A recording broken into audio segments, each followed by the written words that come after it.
नमस्कार। अष्टावक्र गीता संजय की नज़र से फिर एक बार आपका दिल से स्वागत। ये यात्रा शरीर से आत्मा तक की यात्रा है और मुझे लगता है कि हमें एक बात समझनी होगी, हम कहाँ से अपनी यात्रा आरंभ करें। देखिए, अगर आप धरती से चलते हैं और आपको सैकड़ों मील दूर जाना है, आपके पास बहुत सारे ऑप्शन होते हैं। आप पैदल चल सकते हैं, आप टू व्हीलर से चल सकते हैं, आप थ्री व्हीलर से चल सकते हैं, आप फोर व्हीलर से चल सकते हैं, आप बुलेट ट्रेन से चल सकते हैं, पर एक और बात होती है, आप हवाई जहाज से चल सकते हैं।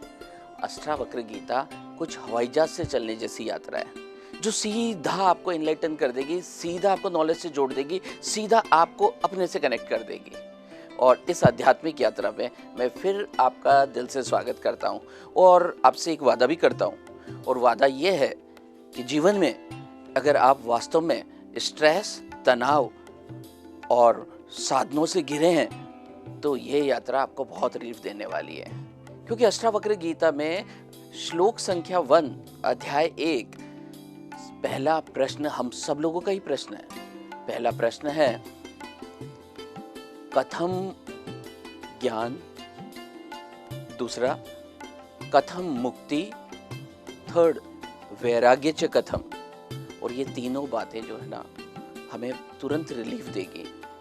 मुझे लगता है अगर ये शुरू के 3 श्लोक भी अगर हमने समझ लिए तो समझ लीजिए करीबन आधी बातें आपको समझ में आ गई है, क्योंकि 3 है ही इतने मुख्य।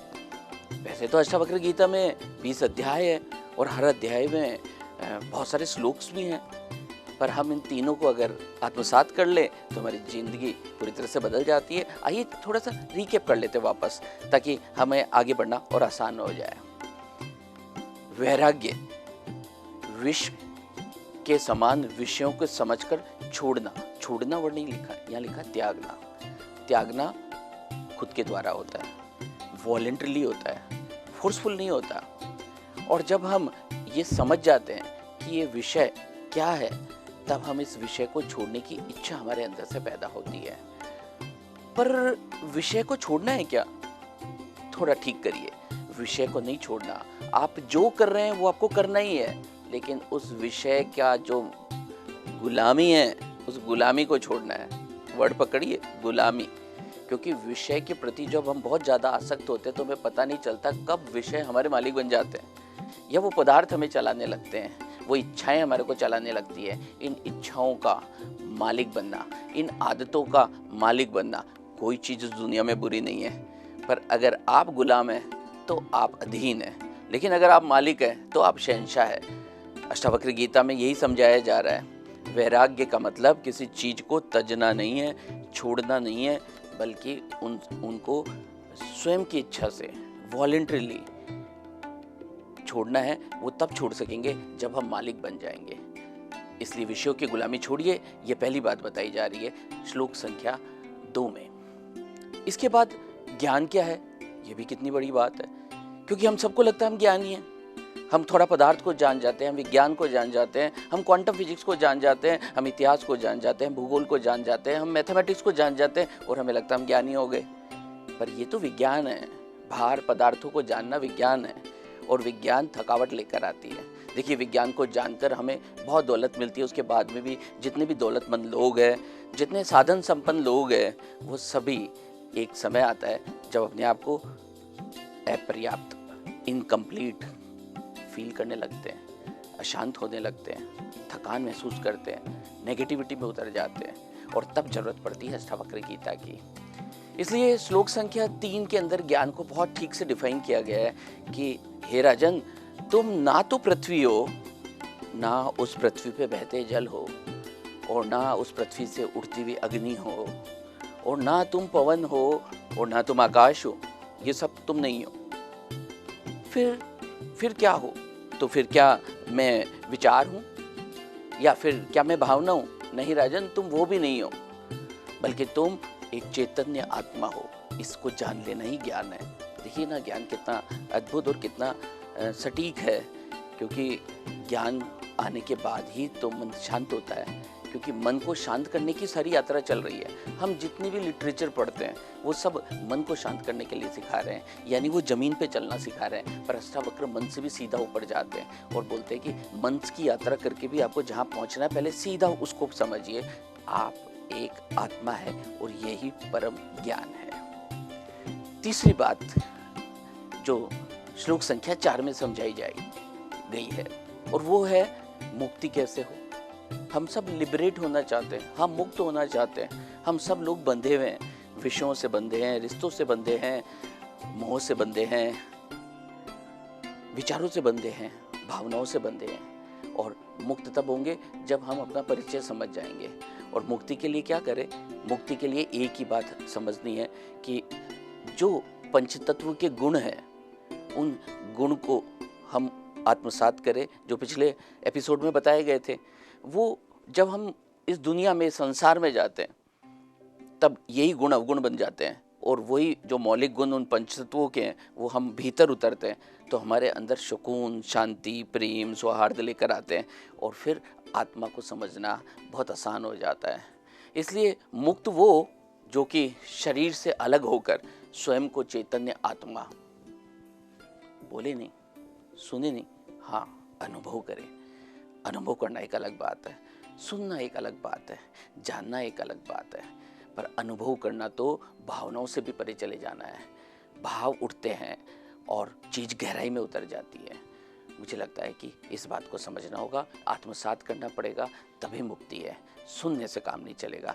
जितना हम अष्टावक्र गीता को आगे पढ़ते जाएंगे ये चीज़ हमें आत्मसात होती जाएगी, क्योंकि मैंने शुरू के 4 श्लोक में आपको ओवरऑल ब्रीफ दे दिया है, लेकिन चूँकि अनुभव की यात्रा में चलना है ना, क्योंकि अनुभवी बनना है, क्योंकि भाव से अंदर गहराई तक उतरना है, इसलिए अब इन सब चीज़ों की गहराई से व्याख्या होगी। अगर मुझसे कोई पूछे अष्टावक्र गीता को समझना हो तो क्या करे, तो मैं सिर्फ ये कहना चाहूँगा कि शुरू के 4 श्लोक को एक बार ठीक से पढ़ लीजिए, आपको ओवरऑल ब्रीफ हो जाएगा, आपका आगे बढ़ना आसान हो जाएगा और आपका ओवरऑल ब्रेन मैपिंग हो जाएगी कि आपको कैसे कैसे कहाँ चलना है। चलिए थोड़ा सा और आगे चलते हैं, श्लोक संख्या 8 और 9। अगर आत्मा समझना इतना सरल होता तो क्या सब नहीं समझ लेते? क्यों कोई आदमी अपने आप को आत्मा, जो कि हकीकत है, जो रियलिटी है, वो आत्मा साथ कर ही नहीं पाता, वो अपने आप को आत्मा समझ ही नहीं पाता। वो अपने आप को आत्मा इसलिए नहीं समझ पाता कि क्योंकि उसको 2 बीमारी है। श्लोक संख्या 8 में एक बीमारी बताई गई, श्लोक संख्या 9 में एक बीमारी बताई गई। अगर ये दोनों बीमारी से जब वो दूर और परे चले जाए तो उसे आत्मा समझने में कोई कठिनाई नहीं है। देखिए ना, श्लोक संख्या 8 में एक बात बतलाई गई, वो बताई गई आत्मज्ञान नहीं होने का कारण अहंकार है, ईगो है। और ईगो का कारण है, ईगो का कारण जानना चाहते हैं ना? क्यों आदमी ईगोस्टिक है, क्यों मैं के भाव में घिरा हुआ है? क्योंकि हर इंसान संसार में यानी बाहर की तरफ भागे जा रहा है। जितना आप बाहर भागने की इच्छा हो रही है ना आप में, जितना आप में बाहर जाने की, पदार्थों के बीच में जाने की, रिश्तों में जाने की इच्छा हो रही है, उतने ही आप अहंकारी भी हो रहे हैं। आपको पता नहीं चलता कब ये अहंकार पकड़ लेता है। जिस रोज़ ही हम इस अहंकार के चंगुल से छूट जाएंगे उस रोज़ तो हम मुक्त हो जाएंगे, उस रोज़ तो हम ज्ञानी हो जाएंगे। और एक और बात, दूसरा कारण अज्ञान का, आत्मसात नहीं होने का, स्वयं को आत्मा नहीं समझने का दूसरा कारण वो है अज्ञान। और किस बात का अज्ञान? कि मैं शरीर हूँ, जबकि मैं शरीर नहीं हूँ। मैं विचार हूँ, अरे मैं विचार नहीं हूँ। मैं भावना हूँ, अरे मैं भावना भी नहीं हूँ। कह तो कितनी आसानी से दिया है, लेकिन समझ में नहीं आता, क्योंकि समझ नहीं पाते हम सब लोग। माने या न माने, कहीं ना कहीं या तो हम शरीर समझते हैं या स्वयं को विचार समझते हैं और या स्वयं को भावना समझते हैं। इसी कारण तो जब भावनाएं प्रबल होती है तो आदमी रोने लग जाता है, और कभी प्रेम के आंसू आते हैं तो कभी दुख के आंसू आते हैं, भावनाओं के कारण ही तो आते हैं। और आज देखिए ना, कुछ विचार था और अभी कुछ समय बाद कुछ विचार और बदल जाएगा। क्या बदल रहे हैं? क्या बदलने वाली चीज़ें सच हो सकती है? क्या परिवर्तनशील चीज़ें स्थिर हो सकती है? जो चीज़ अपरिवर्तनशील है वो अपरिवर्तनशील ही रहेगी, और जो चीज़ स्थिर है वो स्थिर रहेगी। वो आत्मा ही तो स्थिर है। इसे समझना ही ज्ञान है, और इसको समझने से ही मुक्ति भी मिलती है। देखिए, कई बार मन में विचार आते हैं, मैंने कोई पाप किया था? हाँ हाँ, हम सब लोगों से पाप होते हैं, हम सभी लोगों से गलतियां भी होती है, और बार बार वो हमारे स्मृति में आती है, और बार बार हमारे मन में एक एक बुरा भाव आता है। होता है ना ऐसा? जरा सोचिए, क्या वास्तव में हम पाप करते हैं? जब ये बात समझ में आ जाती है, तब फिर हमारे अंदर का वो गिल्ट, वो बुरी भावना दूर होने लगती है। क्या पाप? पाप कौन करता है? देखिए, पाप या तो शरीर करता होगा, या मन करता होगा, या कोई भावना करती होगी। असल में आप तो ये तीनों ही नहीं है। जब आपको ये समझ आ जाता है कि आप आत्मा है, और आत्मा कभी कुछ करती ही नहीं है, और यही आपका असली परिचय है, क्यों हम अपने आप को शुद्र समझने लगते हैं? हम सब लोग परम पवित्र हैं, और शरीर से गलती होती है, मन से गलती होती है, भावनाओं से गलती होती है, पर आत्मा से तो कभी गलती ही नहीं होती। तो ये क्षुद्र भाव क्यों आखिर? और अष्टावक्र गीता यही समझा रहे हैं, बार बार इसको समझाते हैं कि आप ना असली परिचय जानिए, आप आत्मा हैं। और जब ये बात, अज्ञान हमारा दूर हो जाता है, और जब हमारे अंदर से अहंकार दूर हो जाता है, तो फिर एक और चीज आती है, जिसे श्लोक संख्या 10 में समझाया गया है। प्रेम नहीं, प्रेम तो भावनाओं के तल पर है, उससे भी आगे, और वो है आनंद। आनंद, परम आनंद। परम आनंद का यही कारण है, जब तक आपको ये बात समझ में नहीं आएगी, तब तक आप खुश तो हो सकते हैं, पर परम आनंद में नहीं जा सकते। परम आनंद में आने के लिए आपको ये दोनों बातें अच्छे से समझ में आनी पड़ेगी, अच्छे से आत्मसात करनी पड़ेगी कि मैं आत्मा हूँ। इस परम ज्ञान को समझना पड़ेगा, और आपको वैराग्य की परिभाषा को समझना पड़ेगा। आइए इसे थोड़ा वैज्ञानिक तरीके से समझते हैं। देखिए ना, एक टर्म है ऑर्गेनिज्म। पूरे ब्रह्मांड में, ये यूं कहे कि पूरी दुनिया में कितने तरह के ऑर्गेनिज्म हैं। हम भी एक ऑर्गेनिज्म है, लेकिन ये हमारा परिचय नहीं है। मैं वहाँ से लेना चाहता हूँ जहाँ से हम समझ सकते हैं, हम स्वयं को देख सकते हैं, हम दूसरे जीवों को भी देख सकते हैं। ये सब ऑर्गेनिज्म है, लेकिन ये ऑर्गेनिज्म, हर एक ऑर्गेनिज्म डिफरेंट ऑर्गेनिज्म सिस्टम से मिलके बनता है, और वो सिस्टम को जब तोड़ दिया जाता है, तो वो छोटे छोटे ऑर्गन में बदल जाते हैं। उन ऑर्गन को जब और तोड़ा जाता है, तो वो टिश्यू बन जाते हैं, और जब उन टिश्यू को और बारीक किया जाता है, और महीन और सूक्ष्म किया जाता है, तो वो सेल यानी कोशिकाओं में बदल जाते हैं। लेकिन उन कोशिकाओं को और सूक्ष्म किया जाए, तो वो मॉलिक्यूल्स में बदल जाती है, और उस मॉलिक्यूल्स को और तोड़ दिया जाए, जो बहुत मुश्किल है, और सूक्ष्म करने के लिए तोड़ दिया जाए, तो वो तो एटम बन जाते हैं। पर ये एटम भी तो ऊर्जा शरीर ही है। इस ऊर्जा शरीर से और परे चले जाएं, तो विचार शरीर है। विचार है जो और सूक्ष्म हो गए हैं, जो दिखते ही नहीं हैं, जो महसूस किए जा सकते हैं। लेकिन उस विचारों को और सूक्ष्म कर दीजिए, तो वो भावनाएं बन जाती है, पर ये कितनी सूक्ष्म है, विज्ञान इसे नहीं पकड़ पाता। लेकिन अष्टावक्र तो इससे भी सूक्ष्म बात कर रहे हैं।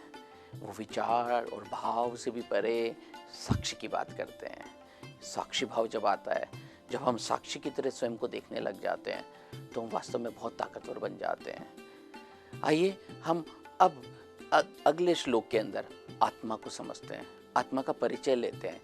श्लोक संख्या 12 है, श्लोक संख्या 13, 14, इन सब में आत्मा के दिव्य गुण बताए गए हैं। क्योंकि अध्याय संख्या 1, बल्कि मैं तो ये कहूँ कि पूरा अष्टावक्र गीता का जो मर्म, वो तो आत्मा ही है, क्योंकि पहुँचना वहीं है। तो आइए जरा आत्मा के जो दिव्य गुण हैं, उनको आत्मसात करें। तो क्या आत्मा साक्षी है? तो जरा साक्षी के मतलब समझते हैं। साक्षी का मतलब यह है, जो उपस्थित तो है पर प्रभावित नहीं है, जो है तो सही पर इफेक्टेड नहीं होता। मन उपस्थित तो है पर प्रभावित हो जाता है, मन सक्रिय हो जाता है, इसलिए मन को चंचल भी कहते हैं। पर क्या आत्मा चंचल है? आत्मा स्थायी है, आत्मा अक्रिय है, आत्मा साक्षी है, और साक्षी का मतलब है जो है पर सक्रिय नहीं है। और बात करते हैं बीज और पेड़। बीज तो बहुत छोटा है, बीज तो बहुत सूक्ष्म है, पर पेड़ एक कितनी बड़ी सत्ता है।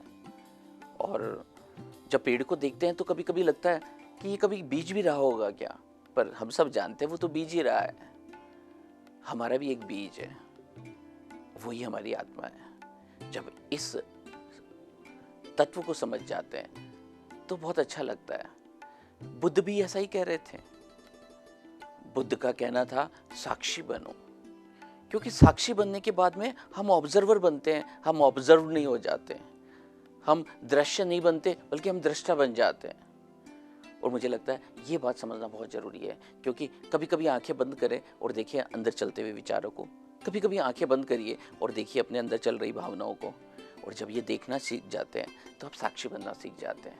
और साक्षी समझना और आत्मा को साक्षी भाव के रूप में देखना और अपने खुद के मालिक बन जाना कितनी बड़ी शिक्षा है। हम फिर मिलेंगे अगले एपिसोड में और फिर बात करेंगे आत्मा के अद्भुत गुणों को, क्योंकि आत्मा को ही तो समझना है, क्योंकि यही तो मंजिल है, यही तो डेस्टिनी है, यही तो हवाई यात्रा है। फिर मिलेंगे आपसे, फिर बात करेंगे आपसे। तब तक के लिए दिल से आभार, शुक्रिया और धन्यवाद।